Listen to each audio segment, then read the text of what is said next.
Assalamualaikum warahmatullahi wabarakatuh. Hari ini kita akan bahas tentang lanjutan dari kuliah kita pekan lalu tentang cost volume profit analysis. Ya. Hari ini kita akan bahas tentang cost structure. Jadi cost structure ini kita diperhadapkan pada pengolahan suatu produk. Apakah kita mau menggunakan capital intensive atau labor intensive. Capital intensive berarti kita menggunakan atau memanfaatkan teknologi-teknologi yang serba otomasi, sehingga biayanya atau biaya investasinya itu cukup besar. Tetapi biaya variabelnya atau tenaga kerjanya menjadi relatif kecil. Sementara kalau kita berbicara tentang labor intensif, investasinya itu sangat mungkin relatif rendah, tetapi karena teknologi yang kita gunakan sangat sederhana dan biaya investasinya lebih kecil, maka konsekuensinya adalah tenaga kerja yang relatif besar. Dengan demikian, biaya tenaga kerja menjadi dominan atau lebih besar. Nah, kita akan melihat bagaimana pengaruhnya itu di dalam membuat perencanaan. Nah, kita ambil contoh di sini. Ini ada bauxite farm dan ada sterling farm, ya. Jadi ini pengolahan kebun, ya. Ini kebun blueberry, ya. Yang satu itu bauxite farm yang mengandalkan labor intensif, dan sterling farm, ya. Ini. Ya. Nah, saya kasih sederhanakan ini dengan saya memperlihatkan contoh yang ini juga, tapi saya modifikasi. Ya, ini dia. Ya.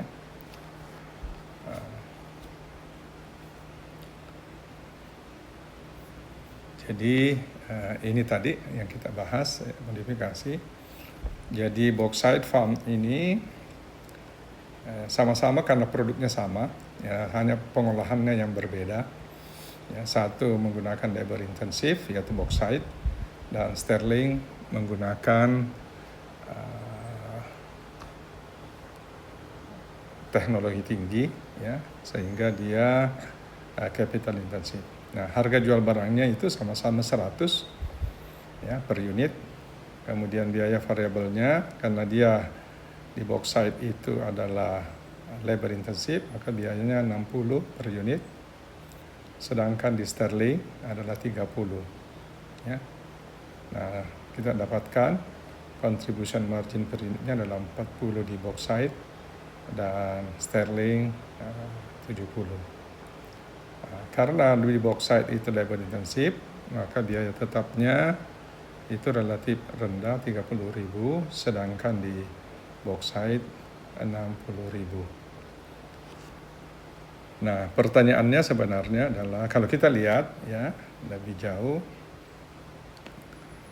nah, biaya tetapnya tadi itu 30.000 dan di sini sterling 60. Rasio contribution marginnya kita bisa lihat tadi, ya.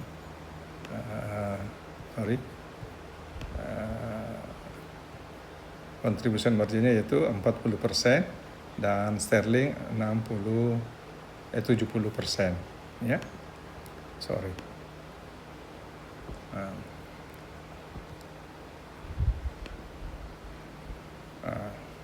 Kita lihat, ya. Jadi ini 40 dan 70%. Nah, pada kondisi mana itu dia memberikan laba yang sama? Ya, kita ambil contoh saja kalau misalnya dijual 1000 unit, ya, karena harganya tadi itu 100, jadi berarti 10.000 unit ya. Jadi 10.000 unit itu akan menghasilkan laba berapa ya. Nah, kalau kita mau mengetahui pada titik mana akan memberikan keuntungan yang sama, maka ya, ini saya tambahkan materi dari buku. Kita perlu mencari indifference point ya. Difference point itu adalah laba di antara dua alternatif adalah sama ya. Jadi laba bauxite farm itu sama dengan laba sterling farm. Nah, ini untuk mengetahui berapa yang dijual akan memberikan keuntungan yang sama untuk sterling farm dan bauxite. Nah, laba ini sendiri adalah penjualan bauxite farm dikurangi dengan biaya bauxite farm. Begitu juga di sini. Penjualan sterling farm dikurangi biaya sterling farm. Nah, harga jualnya tadi kita sudah tahu 100, misalkan X yang dijual, kemudian dikurangi biaya variabelnya 60 tadi di atas, ya. Kemudian dikali X, misalkan X, kemudian biaya tetapnya 30, sedangkan di sterling sama 100 harga jual, biaya variabelnya 30, biaya tetapnya 60.000. Nah, kita sederhanakan. Ini dipergunakan dapat 40 kurang 30.000 ya. Di sini kita jadikan positif ya. 70 kurang 60.000 ya. Jadi 30x.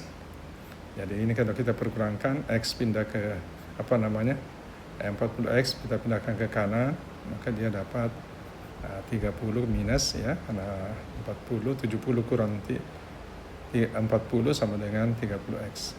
Sedangkan di sini pindahkan ke kanan menjadi plus, jadi 30.000 jadi X sama dengan 1.000 unit. Nah, pada titik ini labanya sama ya. Jadi ini bisa kita lihat di sini ya. Jadi kalau dijual 1.000 kali 100 ya 100.000, ini 1.000 kali kali 100 ya 100.000 ya. 60 kali 1.000 60.000 di sini sterling ya.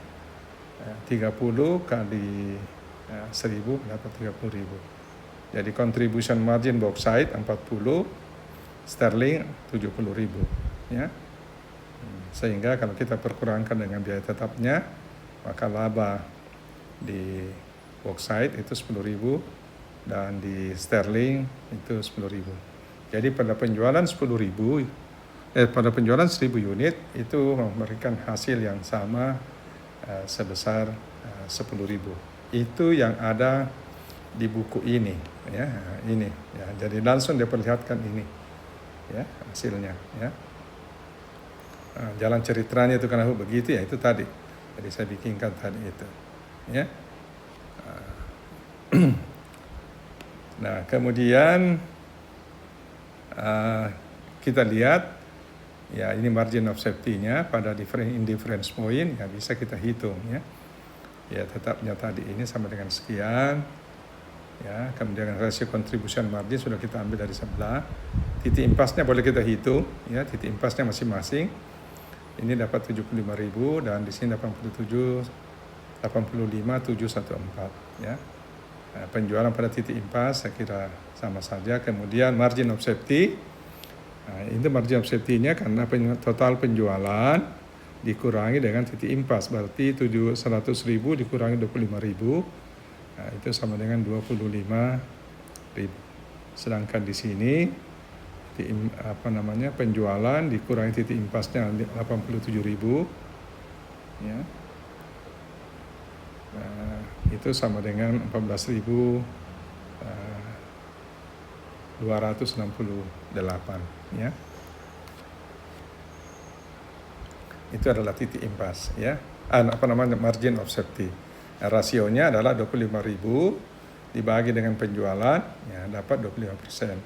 Di sini 14.268 dibagi dengan 100.000 maka dapat 14,30 ya, atau 29 ya persen. Nah, itu kalau kita menghitung.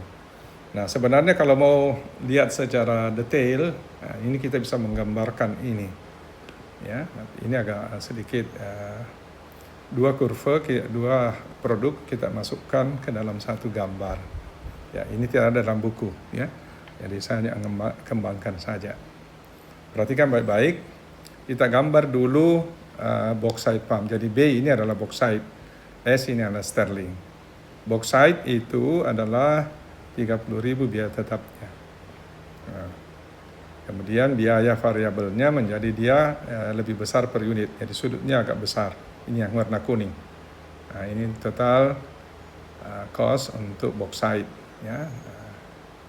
Sedangkan kalau kita lihat sterling, ini, ya, kalau kita lihat sterling, biaya tetapnya lebih besar, yaitu 60.000, ya, S ini. Biaya variabel per unitnya lebih kecil, jadi sudutnya menjadi lebih kecil. Maka dia ada di sini, ya, warna hijau. Nah, kemudian kita lihat penjualan. Penjualannya adalah 100, ya. 1 dijual 100, 2 dijual 200. Jadi kita tarik naik garis, ini yang merah di sini. Nah, Anda lihat di sini tadi BEP-nya untuk bauxite itu kan 750. Ya. Nah, sementara untuk sterling kita tarik naik, perpotongannya dengan garis merah yang warna hijau, maka dapat 85,714, ya. Ini, ya. Di mana terjadi indifference point? Indifference point terjadi pada biaya yang ketemu di sini, yaitu biaya yang ketemu antara total biaya bauxite dan total biaya sterling. Ini yang pertemuan antara kuning dengan hijau. Kemudian kita tarik naik garis, maka ketemu juga garis warna merah. Selisih ini disinilah menghasilkan laba yang sama. Yang tadi kita hitung labanya itu adalah berapa tadi? 10.000, ya. Jadi 10.000, ya. Labanya ini adalah 10.000. Ya, itu kalau kita mau lihat. Nah, yang mana yang bagus? Apakah kita mau pakai bauxite atau sterling? Ya, tergantung kita punya kemampuan menjual. Kalau kemampuan kita menjual besar, ya, maka kalau lewat dari indifference point, maka laba yang capital intensif itu semakin besar. Ini yang warna hijau, ya, merah dengan hijau ke bawah itu lebih besar labanya, ya. Sedangkan kalau bauxite itu ada laba tapi tidak sebesar dengan sterling. Itu, ya. Tapi kalau kita hanya tidak bisa menjual sampai indifference point, ya, sampai tadi 1.000 dibawanya saja, maka lebih baik kita menggunakan bauxite, ya. Karena kalau kurang dari 1.000 dijual, maka laba sterling itu lebih kecil, ya, hijau dengan merah. Sedangkan bauxite itu semakin lebih besar, ya, yaitu merah dengan kuning.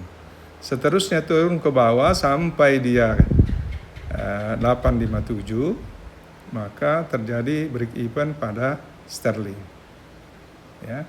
Tetapi bauxite masih untung, ya, masih ada untungnya, merah dengan kuning. Turun ke bawah, BEP di sini yaitu 750 yang dijual, ya, masih BEP bauxite, tapi sterling sudah rugi karena biayanya hijau dikurangi dengan merah, itulah kerugian, ya. Itu caranya, ya. Kalau kita mau lihat, nah kita coba lihat dengan apa yang disebut dengan operating leverage, ya. Di operating leverage itu kita mau melihat berapa besar pengaruh kenaikan penjualan, ya, pengaruhnya terhadap laba, ya. Jadi tingkat operating leverage itu adalah contribution margin dibagi dengan laba bersih, ya. Nah, kita lihat tadi pada posisi labanya sama, yaitu 10.000, ya. Bauxite farm itu adalah 40.000 dibagi dengan 10.000 dapat 4. Jadi operating leverage-nya bauxite itu adalah 4, ya. Sementara sterling itu adalah 7. Apa artinya ini? Kalau terjadi kenaikan penjualan, maka kenaikan labanya untuk bauxite hanya 4. Atau terjadi perubahan penjualan, maka bauxite pengaruhnya terhadap laba hanya 4. 4 kali kenaikan penjualan. Kalau sterling itu adalah 7. Jadi kalau terjadi perubahan penjualan, maka pengaruhnya adalah 7 dikali dengan perubahan penjualan. Itu pengaruhnya terhadap laba, ya. Nah, jadi kita lihat di sini misalnya, kalau persentase peningkatan penjualan 10%, ya, masing-masing 10%, maka bauxite itu hanya dapat 4 tadi operating leverage-nya. Jadi 10 dikali dengan 4 sama dengan 40%. Jadi kenaikan laba bersihnya akan naik 40%. Jadi kalau 10.000 tadi naik 10%, naiklah 10% penjualannya 100.000, naik 10%, maka kenaikan labanya di bauxite itu adalah 40%. Jadi tadi labanya 10%, naik menjadi 40%, maka dia dapat 14.000, ya. Labanya menjadi 14.000. Tidak perlu kita hitung lagi secara rinci, langsung saja kita kalikan. Maka laba naik sebesar 40%. Sebaliknya sterling, kalau dia juga naik 10%, maka kelipatannya itu adalah 70 pengaruhnya terhadap laba. Ya, jadi 70%, ya berarti naik labanya menjadi 17.000, ya. Itu bisa kita lihat tadi di sini, ya, di dalam buku kita, ya. Ya. Jadi ini kalau bauxite, ya, naik 10%, ya dia menjadi 14.000, ya. Nah, ini kalau mau hitung-hitung, ya. Tapi kalau mau secara langsung saja sudah tahu itu namanya operating leverage, ya langsung kita tahu berapa kenaikan laba, ya langsung kita tahu adalah 14.000. Sterling tadi 70%, berarti menjadi 17.000, ya. Dari 10.000 naik 70%, kan naik maka menjadi 17.000, ya. Ini tadi sudah kita bahas. Nah, kita lihat ini, ya, sudah ini kita sudah bahas, ya. Nah, Anda lihat sini tuh, ya, jadi khusus ini dia membahas bauxite, ya. Bauxite itu kalau naik 40, nah ini misalnya ini, ya, dari ini 10.000 tuh 4 ini. Kalau penjualan naik menjadi 150, berarti ini naik 50%, toh. Berapa kenaikan labanya? Ya, 4 kali 50%, berarti 200%. 200% berarti labanya 10.000, naik 200% berarti kan menjadi 30.000.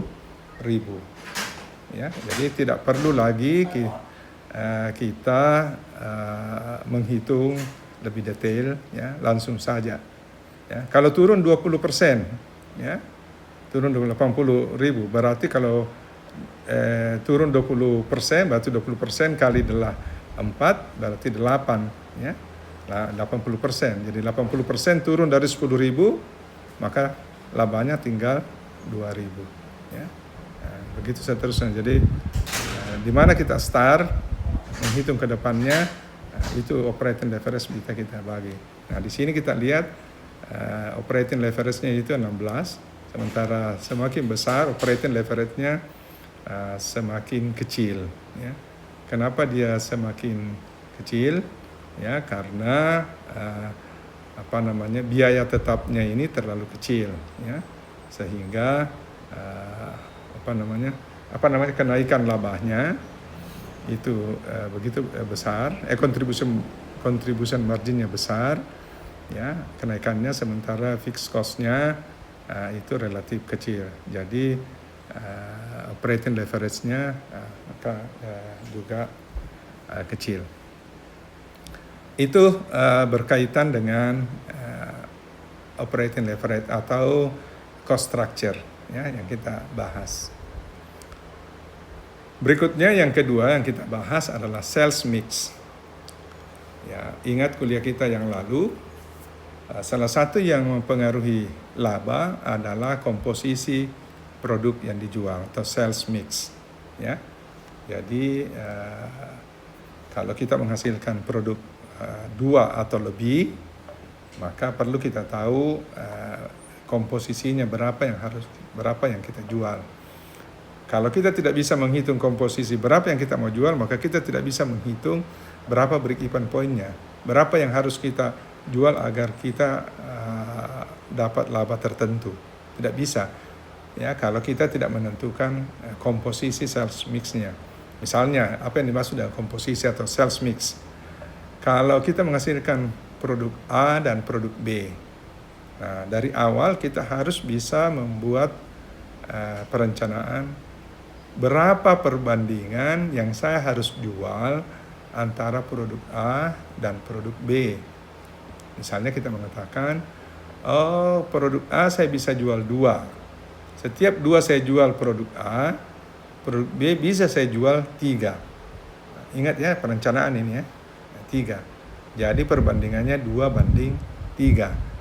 Nah, kalau kita sudah bisa menentukan komposisinya itu, barulah kita bisa menghitung berapa break-even point-nya nanti dan berapa kalau kita mau laba, berapa yang kita harus jual. Nah, itu yang dimaksud dengan komposisi atau sales mix, ya.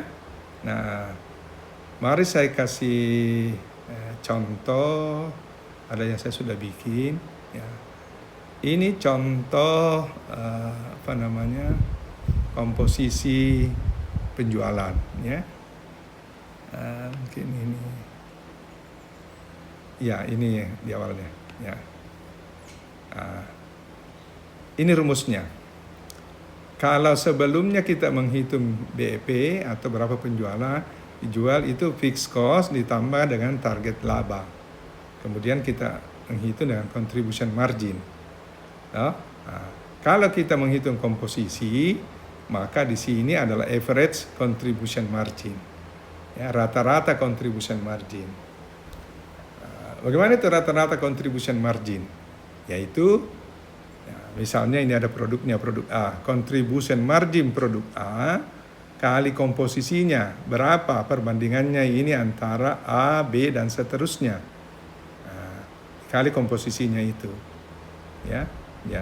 Kemudian ditambah dengan contribution margin produk B dikali dengan komposisi produk B dan seterusnya. Nah, itu caranya, baru dikali dengan komposisi A ditambah dengan komposisi B dan seterusnya sampai komposisi N.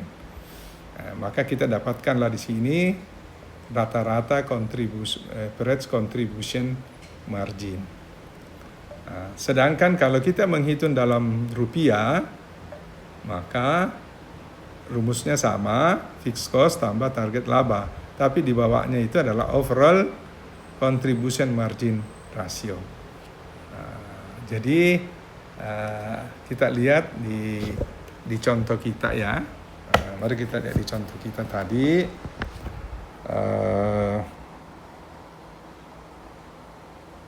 Ya. Nah, ambil contoh saja ini kan di sini dia menghitung laporan laporan laba rugi dengan pendekatan contribution margin. Ya. Nah, ini jumlah yang dijual 20.000, ya. Kemudian biaya variabelnya 15.000, maka dapat laba 5.000. Itu juga DVD ya, yang fax ini, ya, ini 80.000, jumlahnya variabelnya 40.000, dapat 40.000 contribution margin, ya, sehingga total contribution marginnya yaitu 5.000 tambah 40.000 sama dengan 45.000. Biaya tetapnya adalah 25.000, ya, sehingga yang didapatkan itu adalah laba sebesar 18.000. Nah, kalau kita mau menghitung break even point-nya, ya misalnya dalam rupiah, ya maka ini bisa kita hitung, ya.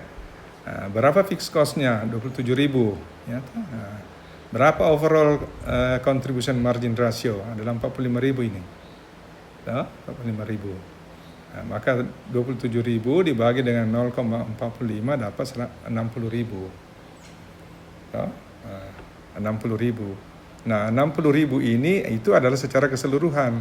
Pertanyaannya, ya, berapa mountain, ya, berapa mountain dan berapa pax, ya, berapa pax. Nah, itu bisa kita lihat dari komposisinya ini. Ini kan di sini 20, di sini 80, berarti ini 2:8 atau 1:4, ya? Berarti 1/4, ya. Sini 1, sini 4, berarti sini dapat 1/5, sini Pak dapat 4/5, ya toh. 1/5 itu artinya 20%, toh. Di sini dapat 40%. Jadi bisa kita hitung, ya. Bisa kita hitung, yaitu 20% kali kali 60.000, ya, maka itu adalah 12.000, kan? 12.000.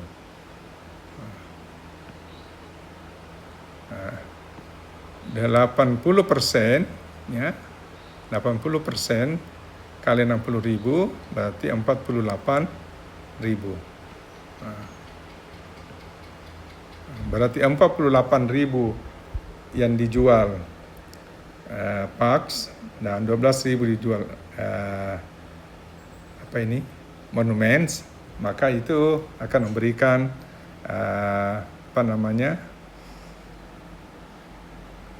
break even point. Nah, coba kita lihat hitung.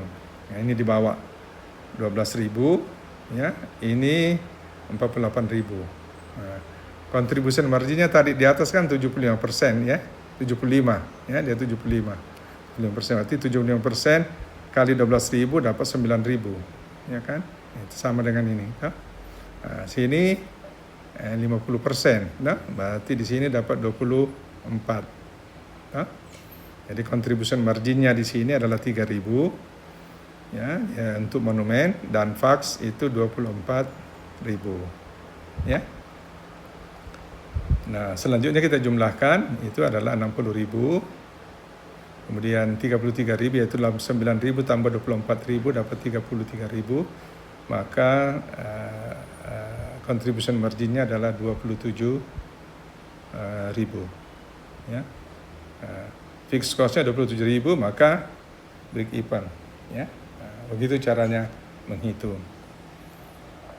Ya, bagaimana caranya? Bagaimana kalau dia berubah komposisinya, ya? Justru yang banyak yang dijual adalah monumen, ya, dan Pax itu adalah lebih kecil, ya. Apakah berpengaruh dia punya break even point, ya, atau berpengaruh dia punya laba kalau kita juga mau laba? Maka bisa kita hitung di bawah ini, ya. Nah, ini. Jadi misalnya dikasih terbalik, ya, monumen yang 80%, kemudian Pak yang 20%. Ya. Maka kita bisa menghitung. Ternyata break even point-nya adalah 90.000. Kalau tadi 60.000, sekarang 90.000. Berapa dia dapat monumen? Monumen dapat 80%. Sedangkan Pax itu sebesar 20%, ya, yaitu 80 dan di sini 20. Jadi kita dapatkan itu. Silakan kalau Anda mau hitung, ya, 80% dikali dengan 90.000, ya.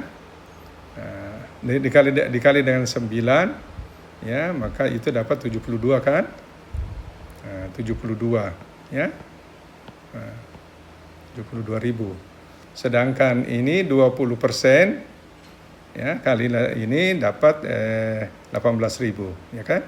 Nah, coba kita hitung. Nah, ini salesnya. Berapa biaya variabelnya? Nah, berapa biaya variabelnya? Biaya variabelnya adalah 75%.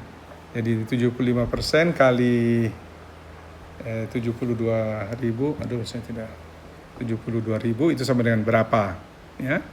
Kemudian di sini 80%, 50%, di sini dapat 9.000. Ya.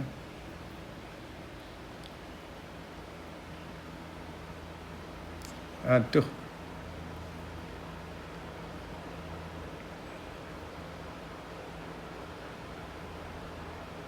Ya, 18.000. Di sini dapat 9.000.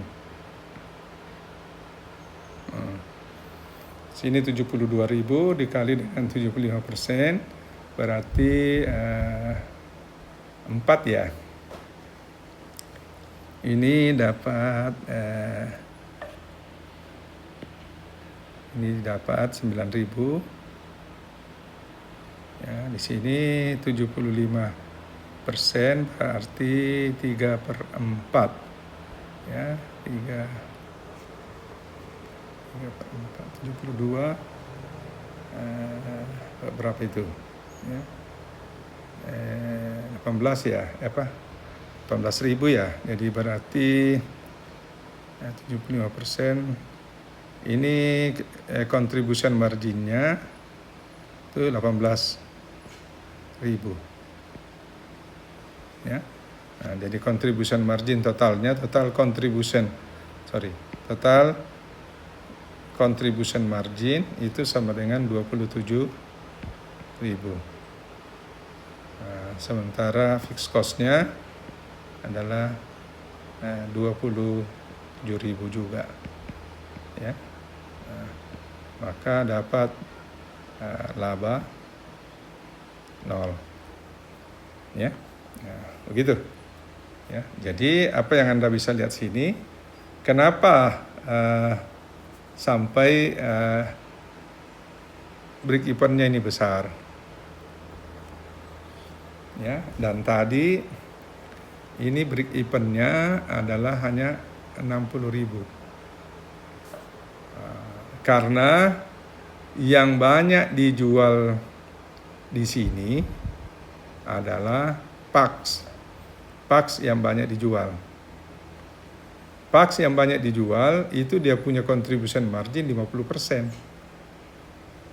Berarti kalau dia yang banyak sementara di sini hanya 25%.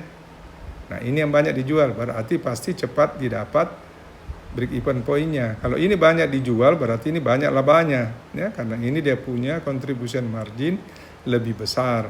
Ini lebih kecil sehingga dia cepat mendapatkan break even point. Itulah sebabnya sampai didapat 60%, ya. Nah, dia banyak yang dijual.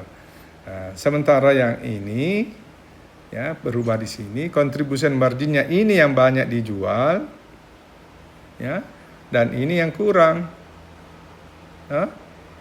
Akibatnya karena ini yang banyak dijual, padahal contribution marginnya hanya 25%.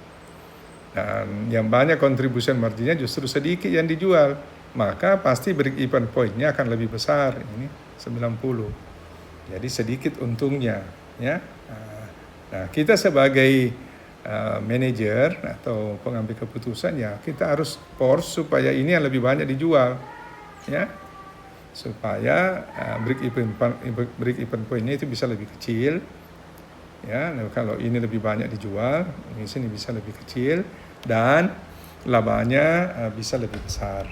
Ya, itulah topik kita hari ini, dan mudah-mudahan Anda bisa mengerti apa yang kita bahas hari ini. Ya, sekian dan terima kasih.